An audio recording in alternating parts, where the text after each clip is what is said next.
Daptime, a time dedicated to applying principles that invigorate, motivate, and elevate. Daptime, a time where dope, adventurous people think individually to mutually empower. Full episodes can be found at Apple Podcasts, Spotify, or on our website at www.itsdaptime.com. Don't forget to follow us on Instagram at Daptime21, Twitter at Dap_time, and Facebook at Daptime. Thank you for your continued support. We're proud to partner with Harrell Eyewear to bring you this episode, makers of stylish and innovative luxury prescriptions and non-prescription glasses for all occasions. For more information, visit the partner link on our website, or for direct, go to www.harrelleyewear.com. Harrell Eyewear. Never lose your identity. It's time.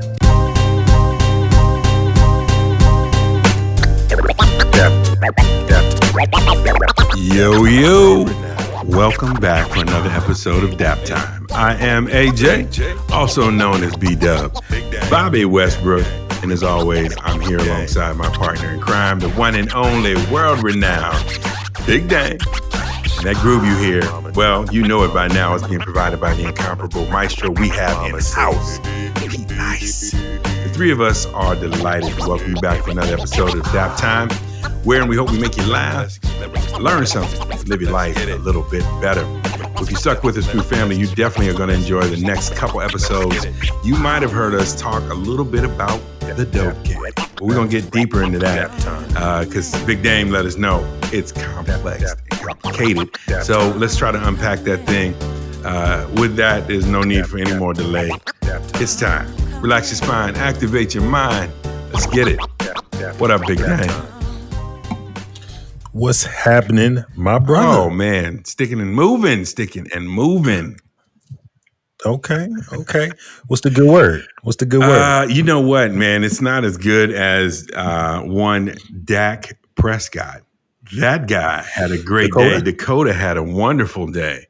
And I thought, man, I couldn't think of a better way for us to jump in today because he hit the lotto from you, me, him, and some other folk. But with that, man, I don't know if you got in the weeds on this contract, but I think this is fascinating. This thing, to me, it reveals a lot about what we read and about headlines, and about the difficulty of owners in the NFL to make certain decisions. So let's jump right in. Do you know the numbers on this contract? Roughly, what is it? 4 years, 160 million. 4 years, $160. 123 guaranteed, I believe. 126 guaranteed, and then a $66 million signing bonus. Exactly. So you nailed all the key markers. Smart. And I think it's 4 years, and then it's there's 2 years with an option at the end. So technically, it's a 6-year deal if he chooses to take the option. Now here's where it gets kooky. Let's not even get kooky yet. So here's how his year breaks down right now. This year, he gets a base salary of $9 million. Okay. He gets 13.2 of his signing bonus. So he doesn't get the whole 66 right now. He doesn't get that right away. He gets 13 of it. But his cap hit for the year is $75 million. Even though he's only really touching 22. 22.2 is what he touches this year. If for some reason they trade him, his dead cap hit, which means that the team suffers a penalty, still has to carry him on the books, would be $95 million. So there's a $20 million penalty if they get rid of him before the end of the season. Okay.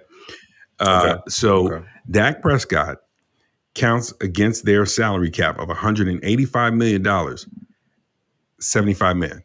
$75 million of that, right? Technically, you could say, I still got, $110 million to play. $110 million. Right. But that's where it gets even uglier, my friend. Okay. But before we get to the ugly, let's just look at Dak's deal, right? So Dak's deal for the next 3 years, he's going to get 13.2 essentially of a signing bonus rolled in to his salary. His salary jumps up to cover that. So he'll end up making money over the course of the next 3 years. He'll get his payout over the next 3 years, right? His cap hit will go down a little bit, and his dead cap hit goes down after this year as well. Here's where it gets problematic for me. All right. The Cowboys have another 6 players whose salaries combined are $105,000. Million. 105 million, right? Okay. DeMarcus Lawrence, edge rusher, 25 million. Wide receiver Amari Cooper, 20 million.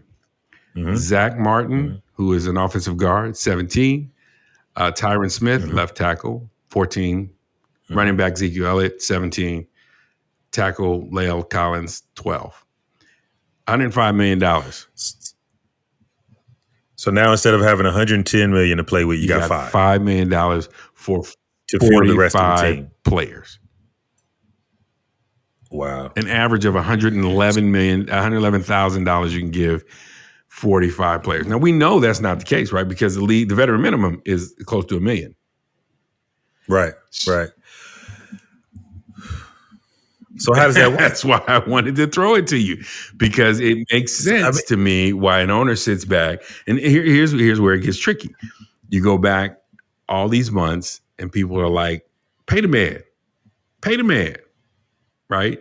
But if you're thinking you got to field the team, you still have to go get new talent. How do you keep a competitive team on the field and meet his expectations or demands? Here's the thing though, like, so I'm a pay the man type of dude, but I'm that way for all the players. I believe in all the players getting their money. Now, with that said, if you ask me if I think Dak is worthy of being the second highest paid quarterback in the NFL, I would say absolutely not. I just don't see it personally. But I'm glad he got his money. Alone. So, yeah. But I'm glad he got his money. And I think that's the crazy part, is that obviously there's a way they can do it because they do it all the time. So if I'm in the know, if I'm Dak or any quarterback trying to get his money, I know that there's ways that these owners can be creative with the deals. Hence, you're giving me $13.2 million this year, 13. So the headline says, oh, he's getting $40 million a year. Technically, he's going to see all $126 million of his guarantee, but it's going to come in different bits and pieces. You know, it's not technically going to be here's $40 million every year. So they know that. So if he knows that, I mean, that's why they fight the way they fight to get their money. And I'm cool with that. What's interesting to me is here's the thing. It seems like right now with quarterbacks, we're playing the market game. So every quarterback is just basically resetting the market. It's been going on now for probably at least a good 5 years strong, 5 to 7 years strong. I mean, really strong. Just every next deal is just the next best thing. When does it stop? It doesn't. Because that's the thing. So Lamar's going to be coming up on some money pretty soon, hopefully for him. You got in Cincinnati, Joe Burrow. I mean, he's only coming up in his second year, but he's outperformed his deal already last year until he got hurt. So, I mean, give him next year, and then the year after that, he's probably going to want to try to get some more money. I mean, you got all these young quarterbacks that are coming out, and it's like, when does it stop?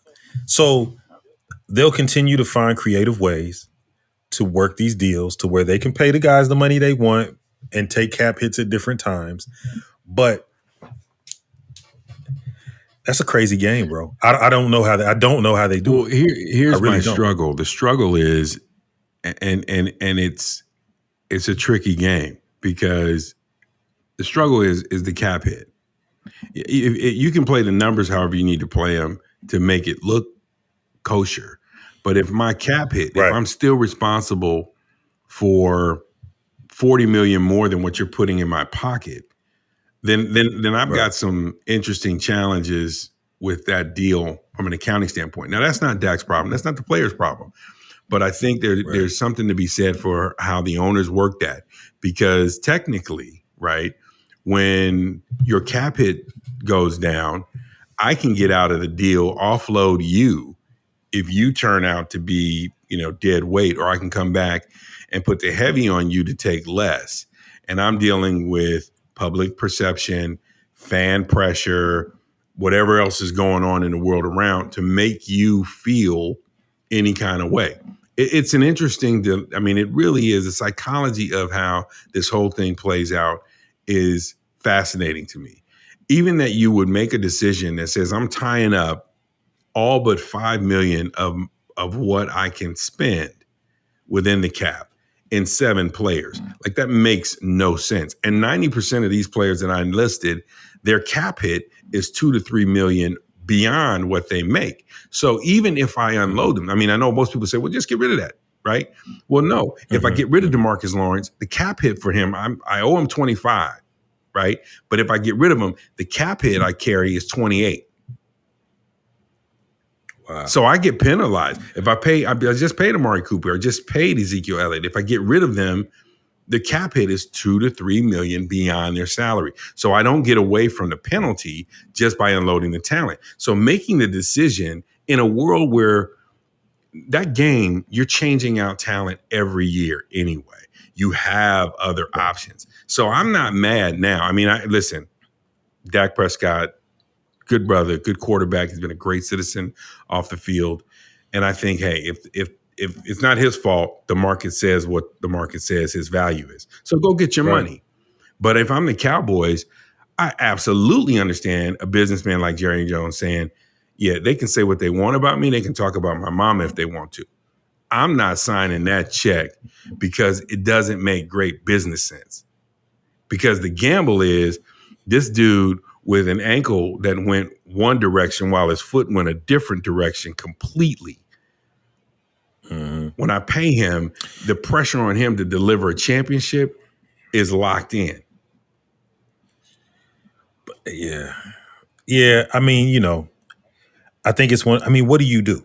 It's one of those things where what can you do? The market is saying what it's saying. The player, now the next quarterback that comes up behind Dak, whoever it is, he's going to, by right, be able to say, no, I should make, Dak is making like just under Mahomes. Just under Mahomes. He's not even in Mahomes. He's the second stratosphere. Right. He's the second highest guaranteed contract in the history of the game. Right.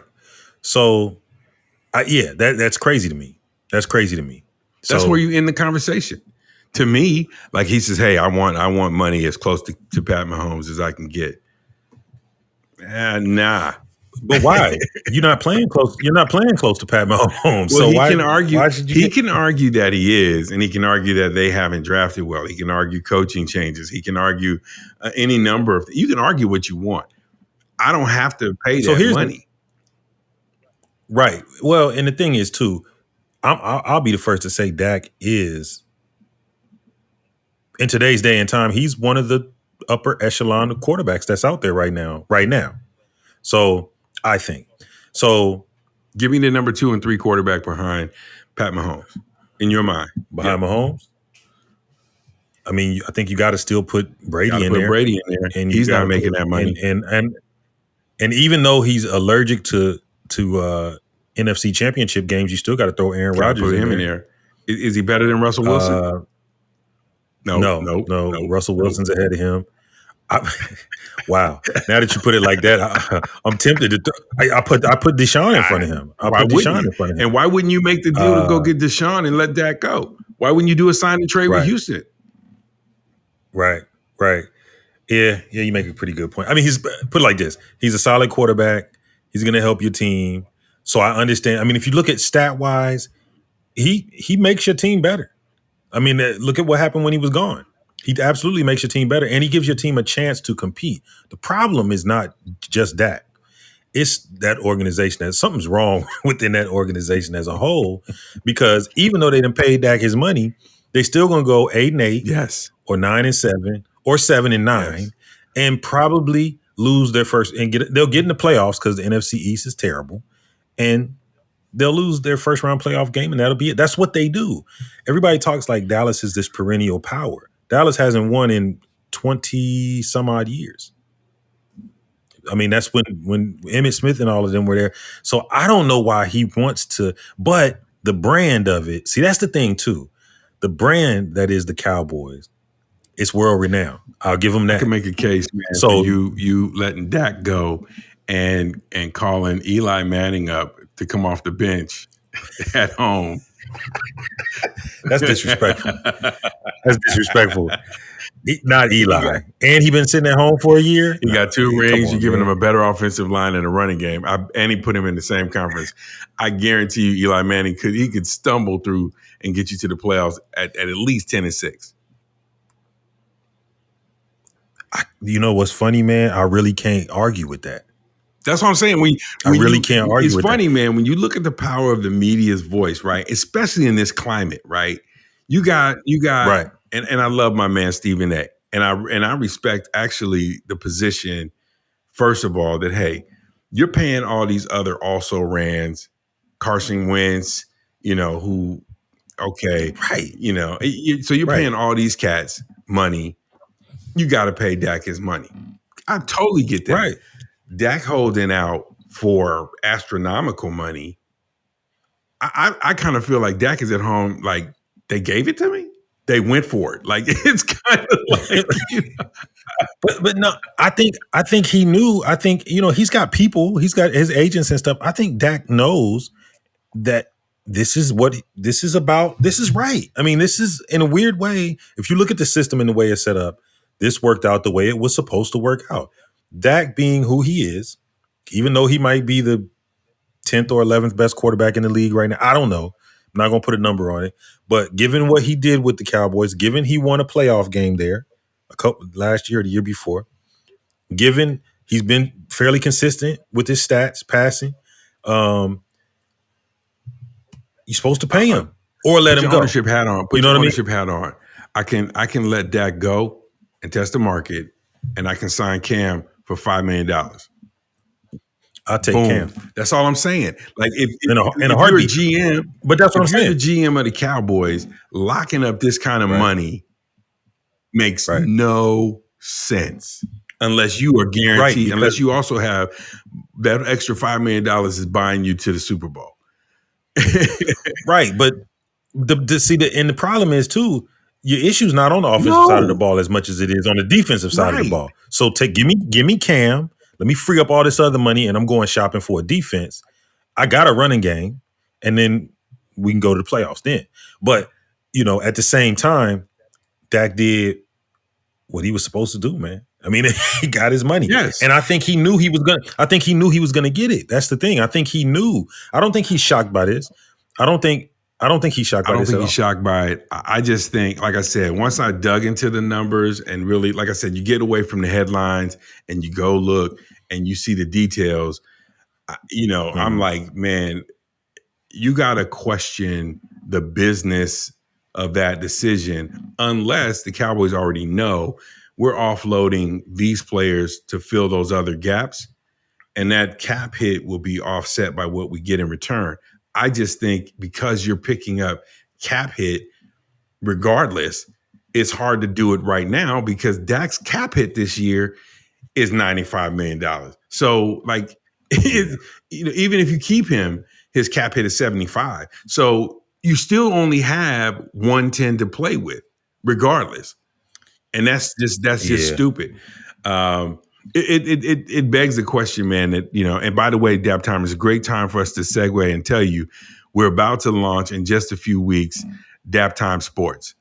I know for some of you guys, you're like, oh man, I'm so used to getting it all in one place. Well, because of conversations like this, where we could go much longer, we want to go longer and deeper and give it a full episode. So in a few weeks, keep an eye out. We're going to go with Daptime Sports, and you'll be able to get all your sports there. And then Daptime Lifestyle will still give you the same things that you've been used to getting with our Keep It Live segment and our feature conversations that are all series based. So just keep your heads up for that. You'll just be able to get it twice as much in two different places. But with that big damn what I was saying is that I think with things like this is why we have to go beyond the headlines and the sound bites, the ticker reads on SportsCenter and other, media outlets, because they celebrate what is shocking, and sensational. Oh, I agree. I agree. I mean, just perfect example is Pat Mahomes' contract. If you look at that contract is not as great. Everybody sees $500 Right. million, and everybody goes crazy. That's over 10. If you break that thing down, it's over 10 years. He ain't paid much more than Dak. He ain't getting paid much more than Dak. And he's tied up so, longer. And he's tied up a whole lot longer. So, yeah, I agree. You definitely have to do your due diligence because the headline is what sells, not the facts. Absolutely. You know what I mean? Absolutely. So great time to segue, Big Dame. Going to bring back to you another Where Are They Now? This one is it's got to be a fan favorite. We're in March. So we got March Madness. The buzz is current. I mean, we'll have brackets, I think, within a week. So a great time to keep some of those college heroes alive. But this dude was a college hero whose fame and stars shot off in the NCAA tournament and then really blew up in the NBA. Grandmama, Larry Johnson. My man. UNLV, great, man. That dude, man, I'm sure. What did you think when he was on the scene? In the league or in college? Either, or both? Man. He was a monster, man. He was a monster. He was, you know what? And now that I think about it, he puts me in the mind of a Zion. You know how Zion is lauded as this great power, low post player, but he can run the floor. He just a power player. Larry Johnson was that first. Definitely. He was that first. If you think about it, I mean, he could play the post, good defender. He could do his thing, a little perimeter shot, but just a power, one of those power players, man. He was probably one of my favorites from that UNLV Running Rebels. Mine too, man. From that national championship team. You got to. He's playing in that era where I think we saw the round mound of rebound. Charles Barkley comes on the scene. It's the first time we saw kind of that under 6'10" ish guy that wasn't slim build, swing player, gliding. Charles was all power and at 6'4.5", barely 6'5", dominating in the paint. But he was the round mound of rebound, 284 at Auburn coming into the league. He did lose weight there. I think he got down to 250, somewhere 230 when he got to Sixers. Mm-hmm. But still was the round mound of rebound. Larry Johnson was on a 6'7.5", 6'8", built like a brick house. He was put together. And man, when that dude took off in the paint, you didn't want to be nowhere near. Well, that's the thing. People talk about LeBron, and LeBron get ahead of steam. He's a big guy, but Larry Johnson was rugged, boy. Yeah. I mean, he puts me in the mind of like a Xavier McDaniel. Yeah. That kind of build, just a big old, just a wall of a man. You know what I'm saying? But he had the personality to go with it. You know what I mean? Just a big personality, and Grandmama, man. Larry Johnson, man. Senior high school. This dude was a member of the 1987 McDonald's All-American team. On that team, man, Marcus Liberty went on to do great things at Illinois, I believe, with Kendall Gill. Mark Macon, Dennis Scott was on that team as well. LeBradford Smith, who was another Texas prep star coming out.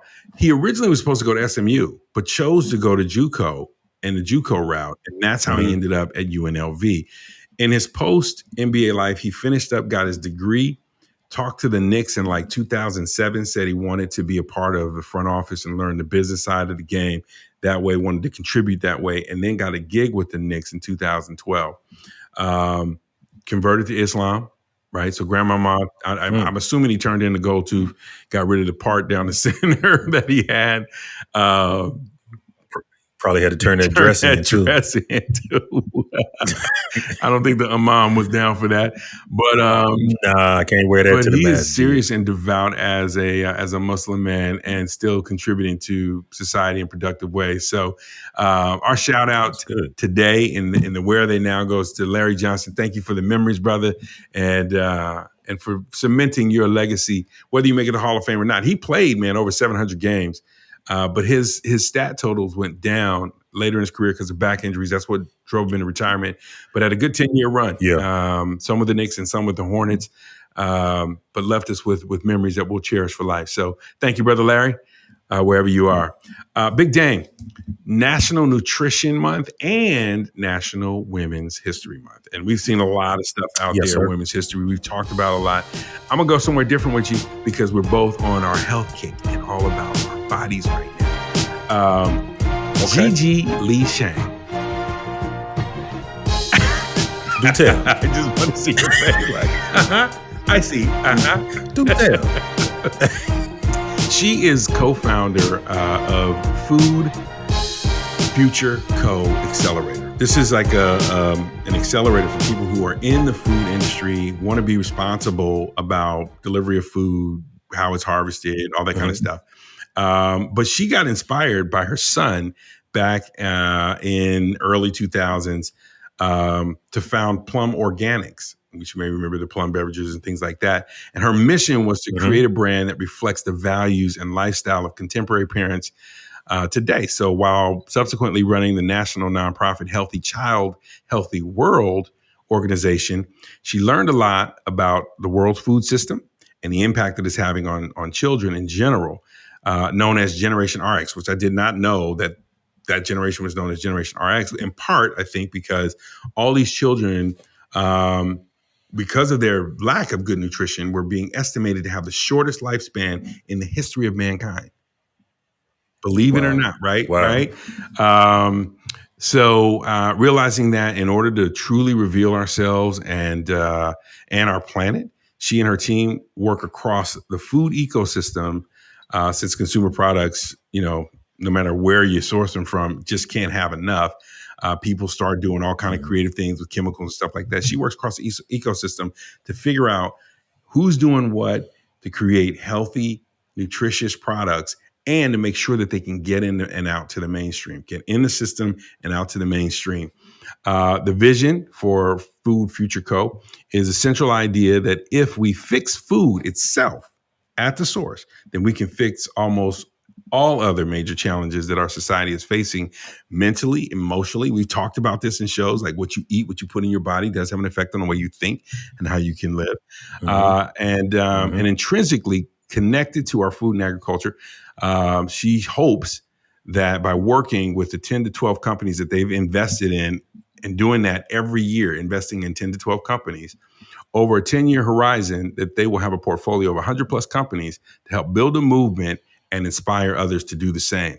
So Gigi Lee Shang, co-founder of Food Future Co., which you can get at foodfutureco.com, and to learn more about them and find out ways that you can support. You can also find out about the brands that they've invested in and maybe support those brands. A lot of them you'll find in your Whole Foods or other organic places or where you source food from. So that is our National Nutrition and Women's Spotlight for today. Go Gigi. Big Dame. Want to take a little time before we get to our feature conversation and talk about Keep It Live, man. Do you know the state of Dorona has changed? Yes, it has. People are trying. It has evolved. It has evolved. This whole thing with vaccines, man, has got people tripping. Governors are talking about opening up their states. Take off your mask. Yeah. It's buck wow, man. What do you think about this thing?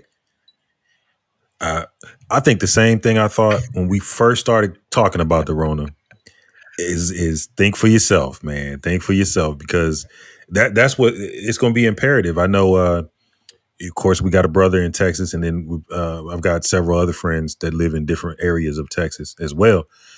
And I don't think they're too happy about the mask mandate coming down and different things like that. But however,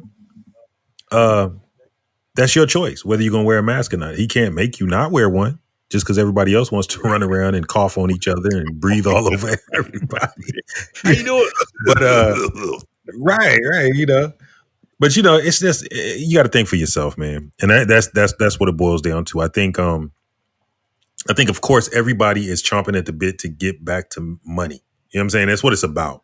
It's about getting back to, let's get the money flowing. Let's get people happy. Let's get it going. Summertime's almost here. That's what it's about. So, and I understand that. But I think everybody just has to make a well-informed decision for themselves. Because again, just like in the beginning, there was just not enough information shared that you could trust. You know what I mean? It was just kind of, let's just sit back and wait. Then it was, well, this could do it, that could do it, this can help you, that could help you. Well, no, we changed our mind. This will help. You know what I'm saying? So I would advise everybody just make your own decision. You know, It's funny to me because I think you're right. You have to still be responsible personally. I was talking to a colleague earlier today. Did not know over the weekend, I guess, because schools are opening up too, right? They're saying bring your kids back. Parents dropped off their kids at university in one of the universities in Colorado Springs or Boulder, and 500 students lost their mind. Frat house deal, lost their mind, turning over stuff, burning stuff, whatever. And as of Monday, 50 students were expelled. A bunch of other students were told because you were cited or you were connected to this, if you were related, you need to now SD. Like people just, and I think you're going to have instances of this where people have been cooped up and they built in their mind that, okay, well, when we cut loose, we cut loose. I'm concerned that people are going to make some very risky choices because maybe they didn't get sick. Maybe nobody close to them got sick. No, nothing, it seemed all like media hype, or they just are ignorant people. And who knows what we might see in the coming weeks. So, like you, I'm like, I'm going to keep my thinking cap on and make really sound decisions that work for me and not following anybody else's directives. I'll tell you a glimpse of what you might see. If you want to see a glimpse of it, just look at any weekend in Georgia over the last 6 months. Matter of fact, the All-Star game. Right. How about let's start with the All-Star game. You know what I mean? The All-Star weekend. Mask on, but not on. You know what I mean? Just that's pretty much what you're going to see. If you tell people they can go back out everywhere, because they've been partying in Georgia throughout the whole right. So Georgia, Florida, Texas. And Florida. Yeah. So they've been doing what they want to do anyway. So, and that's fine if that's what they want to do. But that's what it's going to look like, man. And it's just like, hey, make your decision. But stand on it. Yeah, you got to stand on it like a rock. Be ready to stand on it. Like a rock. Yeah. Big Dame, good time for us to take a quick second. We want to shout out our partners. How we feeling? Timely. How we feeling? Amazing partners of ours. How we feeling is crafting this platform for authentic journeys online. That is everything that they're about.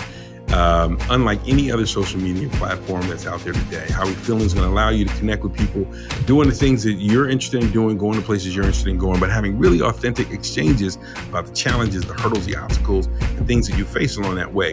Sharing and learning from one another. It's really a peer-driven network. How We Feeling is revolutionary in its ideas. I encourage you to get to their website, sign up today. Some really exciting things are happening in the next couple of weeks. I talked to their CEO earlier this week, Big Dame, and I'm really excited about some of the things they're doing. So whether your journey is, I want to learn how to cook. I've never learned how to cook anything. I can't even boil water without, causing problems in my kitchen. Or whether your journey is that you want to get fit or you want to change fields in your career or profession, you can identify a group and an audience that you can communicate with. How we feeling? Everybody's got a story. Just change the way you share yours online. www.howwefeeling.com. Big Dame.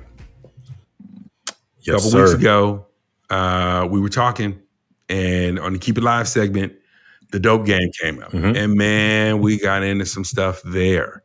So you said, hey, we finished up talking about families, which, by the way, Daptimers, if you haven't heard the family series, you need to go get that start to finish. But Big Dame, as we talked about the dope game, it really uncovered a lot of stuff, right?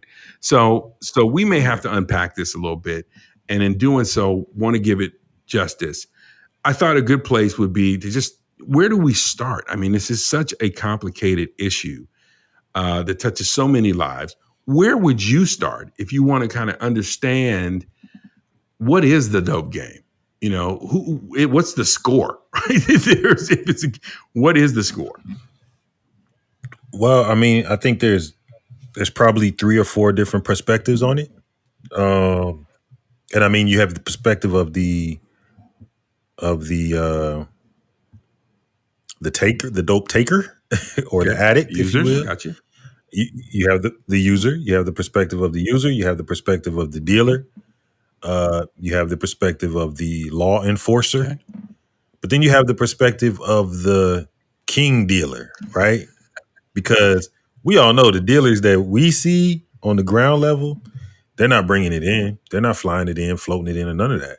Somebody else, way up the line, is the big dealer. Um, Pharmaceutical companies are dealers. You know what I mean? I mean, call it what you will, but they're dealers. So I mean, that's I don't know where we start from there, but those are all the different perspectives I think that we have to look at. It's easy to look at. We see the different what is it, American Gangster, Mhm. some of the different documentaries and stuff like that, and you can look Frank Lucas and all these big time drug dealers from back in the day. You can point the finger at them, but then what about the quote unquote legal drug dealers? Mhm. It's the same dope, you know. So it's interesting. Let's take that first group, because when you talk like that, I love that you broke it down like that, because in each category, I think you kind of funnel up to something, right? So let's take the user, Mm-hmm. right? Within the Mm-hmm. user group, you've got the dope fiend, you've got the patient, right? And then you've got the Right. recreational, occasional user, right?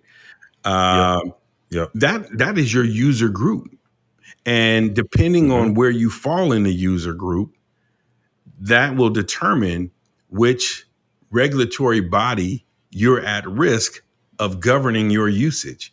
So if I'm the Mm-hmm. fiend, you're going to get the very basic, very raw level of regulatory management, police, Mm-hmm. right? Mm-hmm. And depending on where you end up getting busted, you could maybe interface with the DEA, but you're going to get the hard end of regulatory guidelines because you're not supposed to Right. have it, and you're deemed a risk to the rest of society who is not using.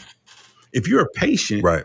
the only thing you got to make sure is that you're following the guidelines, but your get out of jail free card, if you will, comes because you're being prescribed to use it by the dealer in the food chain, Mm-hmm. right? Because the Mm-hmm. doctor really is your street dealer, right? The Right. user who's the fiend, his street dealer is a corner boy.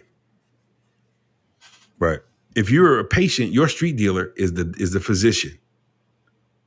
And if you're the Right. recreational guy, you have the luxury of getting your drugs from either one. Right. So, and I don't want to jump off subject, but something just came to me. I want to get your opinion on. So, if you look at the street dealer and the street user, right, and then you look at the patient, and he's getting a prescription from the doctor, right? Mm-hmm. So, eventually, we all know a lot of the opioid crisis. A lot of that was born out of patients Mm-hmm. that turned into fiends. You know what I mean? Basically, it went from I broke my back, threw my knee out, whatever the case may be. Here's something for the pain. And, 6 months later or however much longer later, it's turned into a bad Right. situation, right? So now you've graduated to street fiend. So you lost everything. You just need your pills, whatever, or you've lost ground in the race. Let's put it like that. So when I look at that situation, aren't this aren't the street fiend and the patient kind of the same thing Well, in here's essence? where As long as you stay a patient, I get right. it. Take one as needed. Don't operate vehicles, though. And then, after a couple weeks, you know what? I can handle the pain on my own. Okay, I get that. You're a patient. You used it for what it was supposed to be used for. But that same patient that uses it, and maybe for whatever reason they can't handle that feeling, they're going to chase that feeling, and next thing you know, they falling down into the doldrums. They, I mean, they didn't go out seeking to be a street fiend. They just went to the doctor, Well, here's and now they found themselves so with a let's problem. define the dope game. But let's give it a real good working definition. The dope game is drug business. Okay. Which is really Absolutely. interesting because at one point we had a war on drugs, that was the catchphrase. It was a war on drugs, but it wasn't a war on drugs. It was a war Nope. on certain people and certain types of drugs. But they couldn't be that specific because the overt racism, that would have been a problem. Right. But Absolutely. and that's a different, we may get into that, we may not. But I'm going to answer your question. Yes, they're similar, but the graduation from patient to street fiend has downstream implications for the regulatory piece, right? How you control it. The streets have a regulatory there's regulatory policy there too, right? Enforced by both ends, and it's harsh, right? The cops enforce certain regulatory standards, but the drug dealers also have regulatory standards they enforce, right? You want to do a rip and run because you can't afford your dope, you're going to see their enforcers. You want to take, if you've been a loyal customer and they banking on your money and they see you go across the street to buy from a dealer who isn't in the network, that could be a problem for you, right? And as well as that dealer. And so what ends up happening is that when you become a fiend, a street user, you just change the way that you're going to be policed overall by the dealers and the law enforcement. When you're a patient, same thing happens. And most people leave being a patient, if they started as a patient, only because they can't adhere to those regulatory standards, right? So the insurance company needs certain paperwork to get their money. And the physician, whichever hospital they work for, pharmacy, whatever, they need paperwork to make sure they get their money because they're getting reimbursement or they're getting supplemental funding from the government. Right? So there's so the regulatory bodies to make sure that all the money, taxation, etc., goes where it needs to go. When you break that chain and you can't follow that chain, making sure everybody gets their money, and you need it outside, they invite you. There's the door.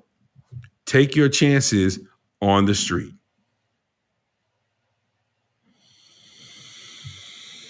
Yeah, I just think that I look at people because I think patients are treated, patients that fall out of favor with their particular drug, and I hate to say that, fall out of favor, but patients that turn into fiends, I think they're looked at in a different light than just your traditional street fiend. And I think it's important to remember that, like, a lot of the street fiends did not just wake up one morning and say, I'm gonna go this route. Maybe they're a patient too, because they're basically, a lot of people that do drugs normally are self-medicating anyway. You know what I'm saying? They're just not under a doctor's care. They're doing it themselves. And maybe they don't even realize that's what they're doing, but they're escaping. Just for a moment, I'm gonna hit this, I'm gonna hit that, I'm gonna, and it starts socially, and depending on where you are mentally, it can get rough.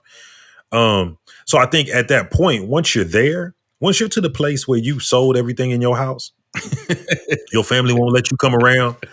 I've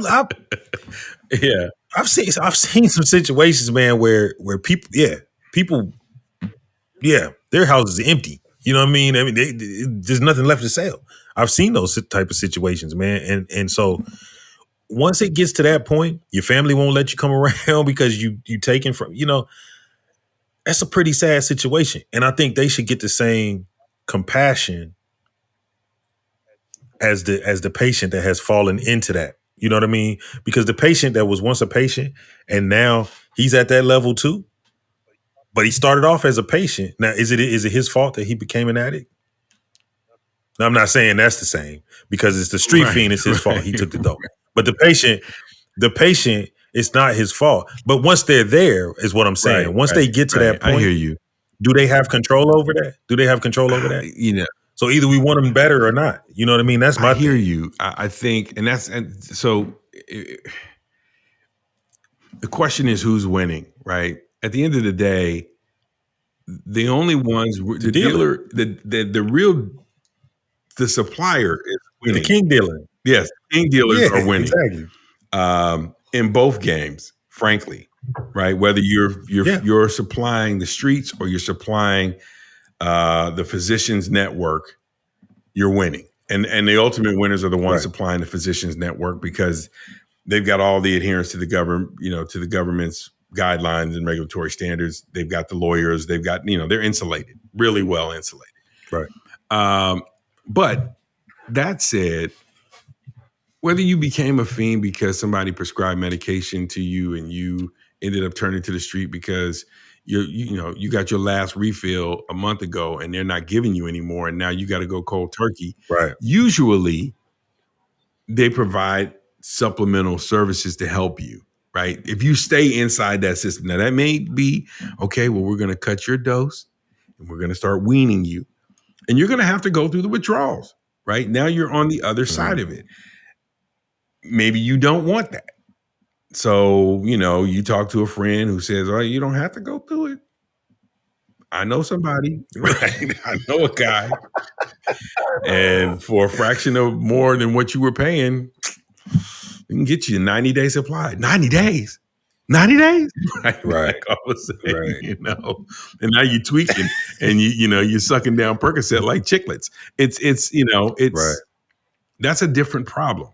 And I think, to your point, that you can't prescribe. I don't think you should be prescribing anything that strong without prescribing some sort of psychiatric therapy with that, right? Because you got to be, you want somebody asking you, what are you thinking? Whether a person starts out bipolar or they start out with dealing with depression or the drug plummets them into states like that, those are things that really send people for a tailspin. And in fact, now we're talking about all of the stuff that is, let's call it the conspicuous illegal drugs, right? But cigarettes, alcohol, food, processed food, also sugar, also dope. Right? The way it's used. When you read or see some of the studies that are out now about the mindset, I always love the scene, and I think it's in, by the way, National Lampoon's Christmas Vacation is one of the greatest movies ever made, in my opinion.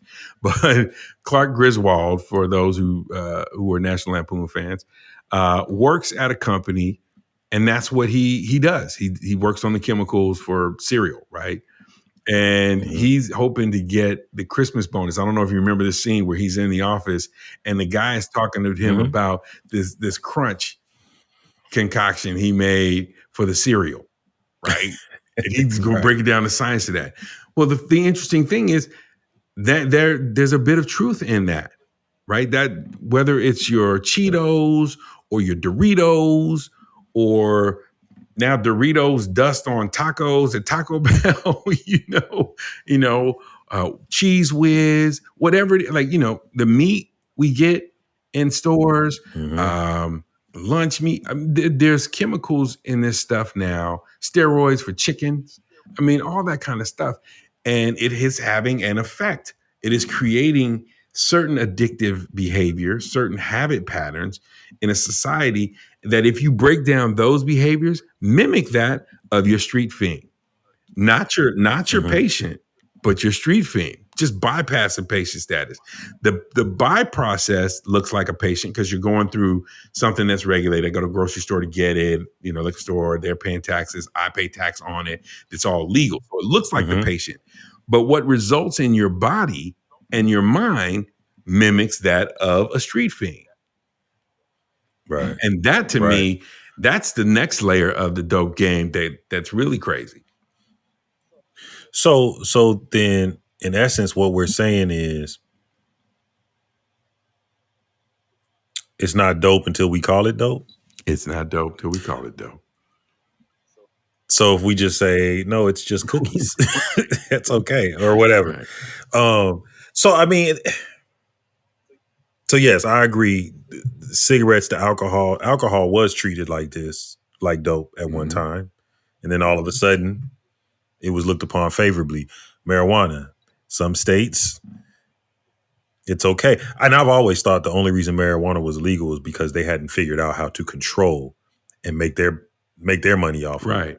And that's I still think that's what it's about. That's why the only reason it hasn't gone federal is because certain states are behind in trying to in figuring out how to, cut the street dealer out and make sure that they get on. Well, the feds. That's really all that is. If you make marijuana legal, part of the issue, and this is why the money trail is what's so important. You always follow the money, right? Is the adage. Mm-hmm. The banks can't accept your money like that, right? Because if they take in that much money, how'd you earn it? What kind of business you do? You put that on your taxes. Well, it's not federally legalized. And if we federally legalize marijuana, because of the way our legal system works, you now have a precedent for what was once an illegal drug that stands on top of now alcohol, right? So now you have alcohol once illegal and was legalized. Now you have marijuana once illegal, was legalized. Well, why can't we legalize cocaine? And the legal system, once you have precedent like that, people would be able to challenge all these other things that they've tethered to penalty, right? Well, you can't do coke, you can't do crack. It's against the law. Well, why? Right? Once the banks get involved and they can accept your money, which means you can now pay taxes and qualify it all as a real business, then everything goes. And that's the issue. That is the real issue with making it federally okay to do it. The problem to me is I don't necessarily want it to be like that, because you have irresponsible people, which you have with everything, right? But when you start talking about people taking edibles and not necessarily knowing the difference of what happens in your body, right? So the person who's used to puff, puff, pass, and I come down in a couple hours, has an edible, and they're up for 17 hours, still high, and they can't control their come down and starts tripping, right? That's a different panic. That's a different level of experience. And I think that's part of the challenge with all of it. And focusing on illegal drugs versus what is legal is a whole nother dynamic, but I'll leave it there. So, I mean, I get that part. I'm just curious I get that part. Because I guess with me, it's like, what if somebody goes out drinking and they're irresponsible? Sure. And they think they can handle 4 shots of tequila, but really they should only had half of one. You know what I mean? So they throw them down, and then the next thing you know, they can't drive. They're getting carried out the bar. It's a scene. You know what I mean? So I mean, I think the same thing can happen in that scenario as well. So I mean, I don't know. I don't know what constitutes that a drug should stay illegal or not. I definitely don't think all drugs should be legalized, but yeah, I think you have some people who are gonna push the envelope either way. You know what I mean? Whether it's legal or illegal. So I love your point because it helps to build on what we were talking about precedent and why it's important. There's a great documentary called "The Road to Brown versus the Board of Education," and I forget the guy's name, but he was Thurgood Marshall's mentor. But he's going around. And basically, once he understood how the legal system worked, he went to every little small town, Texas, Oklahoma, Nebraska, Iowa, where there was an issue of students being segregated, and fought those cases and won on the lower court level, so that by the time he came to fight at the Supreme Court level, Brown versus the Board of Education, he could cite legal cases of wins so that they could defend and win that. Okay. And that is when you look at how judges technically rule, right? They technically are going to stand on precedent. And when they don't adhere to precedent, that's what you can hold up in their face and be like, well, no, why would you rule? It's like taking the baseball, right? An ump is calling strikes in the strike zone, coming right down the middle of the plate for every batter except the eighth batter. Eighth batter comes right down the middle of the plate. He's ball. Whoa. How you gonna call it a ball? We've got film, right? You've called this a strike all night. That gets an outcry, right? And it's not considered an outlier. And so to your point, because it's alcohol, and alcohol really is the main precedent that you could look to and say, this was really illegal. It was policed. People went to jail for it. You know, it was in the news. It was frowned upon. You could say once it's overturned and legalized, well, okay, that's one instance. So if you go into court standing on alcohol, well, alcohol, that's an outlier. But once you start stacking up multiple examples of things that can be consumed and considered drugs, that were considered illegal drugs or substances, and now have been converted to legal, that becomes a legal precedent that now makes it easy for people who want to fight for things just because they think, well, people should be able to take what they want to take. And it's up to personal responsibility if they misuse it.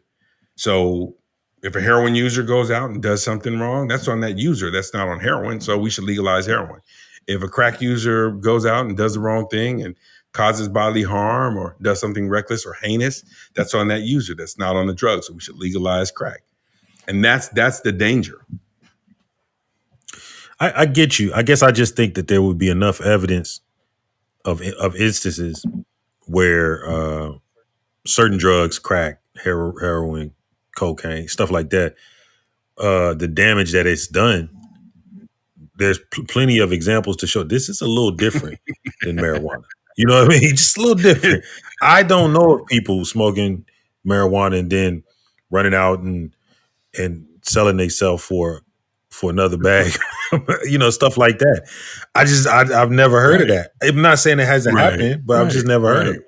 So, you know, it's like that type of thing. So I guess like that's the way I look at it. But at the end of the day, either way, if you feel like you have to be, if you feel like you have to be under the influence of something else, that would constitute you being considered an addict. Or I guess if you have to be under the influence, you would have to consider yourself. I take you back to the person I've told you about before that I worked with. And, you know, her story was every day, 6 to 8 Diet Cokes had to have them. 6 to 8 of them. Uh-huh. And I'm like, you have to have them? She's buying a 12-pack every day of Diet Coke. Every day. That's crazy. There were multiple days that she would come to work and be like, at lunch, I got to go get me another 12-pack because I just had my last 2 this morning. 2 Diet Cokes before lunch and going to get more because you're going to have them throughout the day. Tell me that's not dope in there. Tell me it's not dope. That's addict behavior, right? A heroin user, same way. You tell a heroin user they can go and get their fix at Safeway. Come on. Right? You're going to be there. Right. I agree. I don't, for the record, I don't think that it should be legalized. Oh, I know. Anything like that. But I hope. Just so the people know.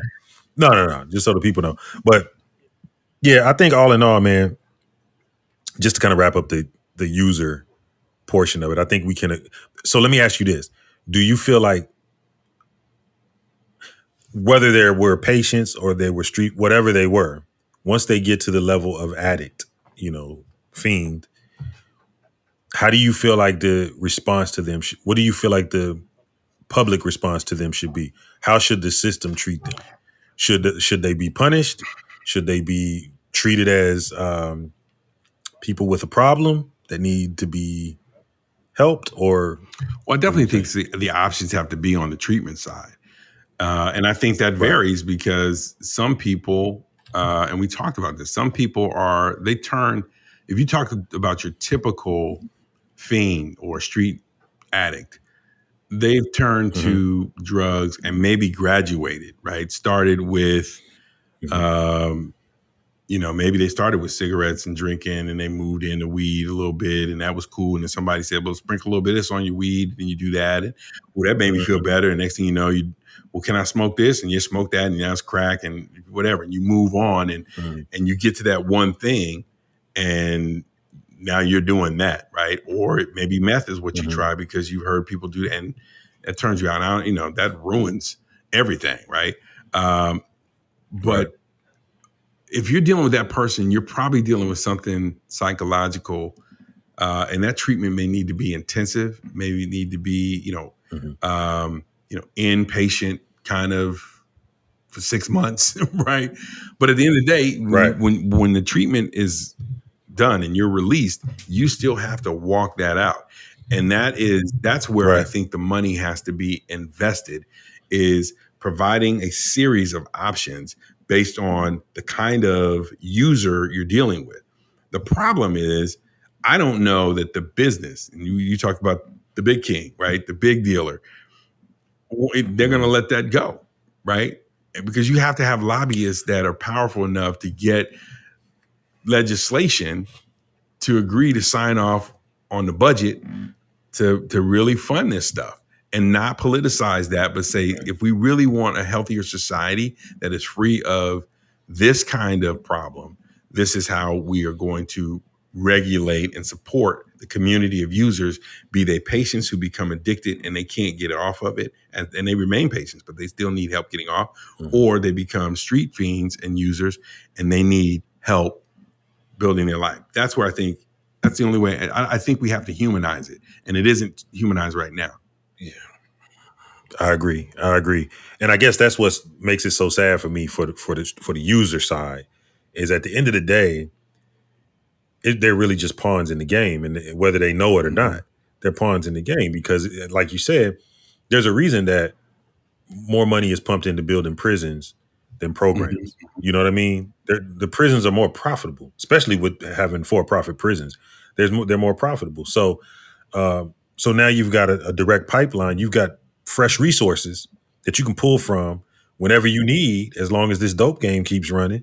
And the real kingpin is winning more ways than one. Right. He's winning by selling the dope. He's winning by getting you in prison and you working for free.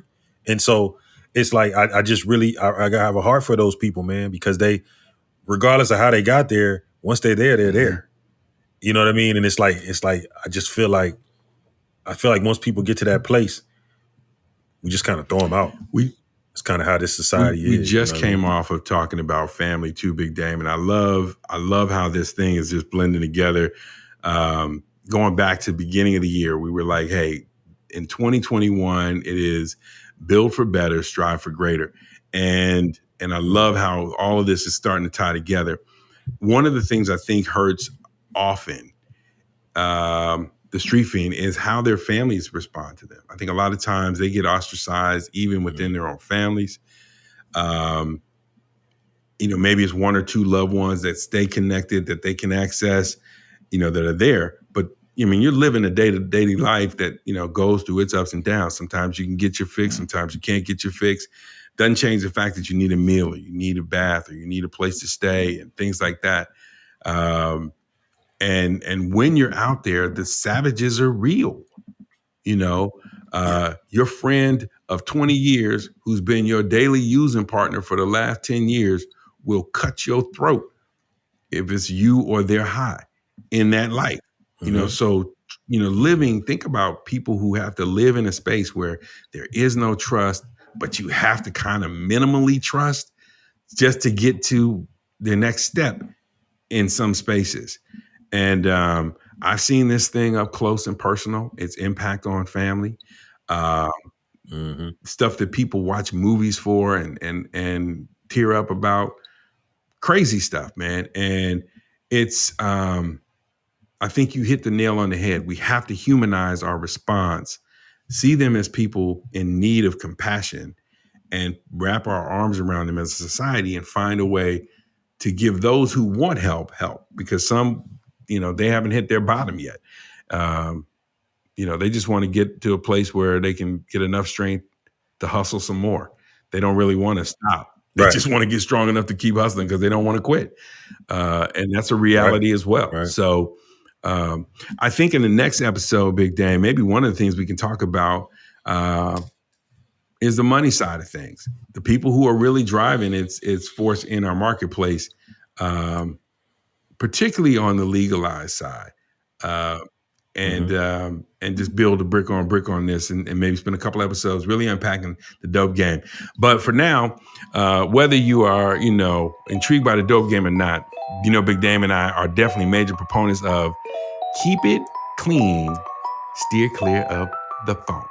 So we partnered up with DICU. Our partners, DICU, have been with us a long time, and we absolutely love them. Samira Jacobs, this 12-year-old, soon to be 13-year-old entrepreneur, has done a phenomenal job building products that are all organic, no synthetic oils or chemicals, just natural ingredients and a whole lot of love. She and her mother, Sabumi, started this venture just to do something fun, and it ended up creating something more than that. Their bath bombs and body scrubs, sugar scrubs, salt scrubs are not only organic, but they are a delight to use for anyone. So if you want to just have more fun, make it easier to get your kids in the bathtub, or if as an adult you want to do something different that is good for your body and also something special but doesn't break your bank, visit their website, www.diadseyoun.com, and check out her catalog. That's DYADSEYOUN.com. And see what she's got to offer. Daptime 2R1. Big Dame, it's a good time for some Dap DNA. Couldn't be a Daptime show without a little bit of that nugget of affirmation and wisdom. What you got today? Man, welcome to the principal's office. You're probably used to the principal's office being associated with trouble. But this principal's office is a little different. In this office, examine life's principles that can hopefully move us to a higher elevation and vibration. So without further ado, this week's principle is: if you live defeated, you'll be defeated. If you live defeated, you'll be defeated. So I know we're talking about the dope game. We're talking about users. Very unfortunate, things to happen when people find themselves in that situation. However, the thing about a lot of times that boils back to psychological issues, mental issues, problems. You know what I mean? Usually there's an escape. We're trying to escape from something when we're under the influence of something else. But here's the thing. We're always told to say what we want to do. We're always told to write down our goals, vocalize your dreams. What do you want to do? I want to, and everybody, even kids, I want to be a pro football player. I want to be a basketball player. I want to be a star. I want to be an actor. I want to be a businessman, whatever the case may be. That's great. But after you say it, after you write it down, you have to live as such. You have to live like what you want to. If you want to be an investor, you have to start living like an investor. You have to start putting money in the places that an investor would put. You might only have $1 to put into that investment account. Do it because an investor is disciplined and is disciplined. It's as simple as that. Same thing with an actor. If you want to live as an actor, you're going to have to do certain things. Join the drama club at your school. Take acting lessons. Go on auditions. Do the things that an actor would do. Don't just sit there and say, because then it just becomes a dream, right? Then I'm just wishing. I wish I could be an actor. I wish I could be a businessman. But have you studied any business? Have you looked into a LLC? Have you done any of the things that a businessman would have to do in order to start a business? We have to check ourselves, because if we don't check ourselves, we'll basically be living defeated. And if you're not doing anything, you're being defeated. If you get up on any given day and you don't do anything with your time, you lost. You lost that day. And you lived as though you were defeated. So it's great to say what we want to do. It's even better to write the goals down. But please always make sure you live as you want to be every day. You might not have it yet, but live like you got it until you fake it until you make it. In other words. So. Big Dame. Yes, I love that, man. I got this image, March Madness, man, that's where we are. And I love March Madness. When a team is defeated in March Madness, you ain't got to go to practice no more. Yep. That's it. Pack it on up, take it back to campus, go back to class. That's it. Get ready for the next season. That season's over. So keep your season going. Every day there's a reason to get up and work towards your goal. Love that, Big Dame. Love the nugget, man. Love the conversation. I'm really appreciating that you put this out there for us to dig into. I think it's going to be a lot of fun as we uncover and unpack this thing and provoke thought. That's what it's all about. Pete Nice, man, impeccable. Yet again, another masterfully done job. Beats always on time. But most of all, you, the Daptime audience, we appreciate you tuning in. This conversation wouldn't mean as much if you didn't tune in, weigh in, Give us your feedback. If you haven't done so, we always tell you, get on over to the website, drop your email in, send us a note. There may be things that we aren't thinking about. Maybe you want to share your story with us. If we see your story and you give us permission to share it on air, we'll share it. And if we do that, we'll send you a virtual DAP pack as well. But we're definitely about expanding the audience, growing it, because all of us can use a little bit more love in our life and laughter. So if you don't get online and do it on the website, you can catch us in any one of the social media platforms, the major ones out there. On Twitter, we're at DAP_time. On Instagram, we're at Daptime21. And on Facebook, we're at Daptime. Whatever you do, make sure you share it with 10 people. Get them involved, folks, so we can grow this thing, make a movement, do something special. In the meantime, we'll leave you as we always do. When you wake up in the morning, look in the mirror. There is your competition. We out. Peace.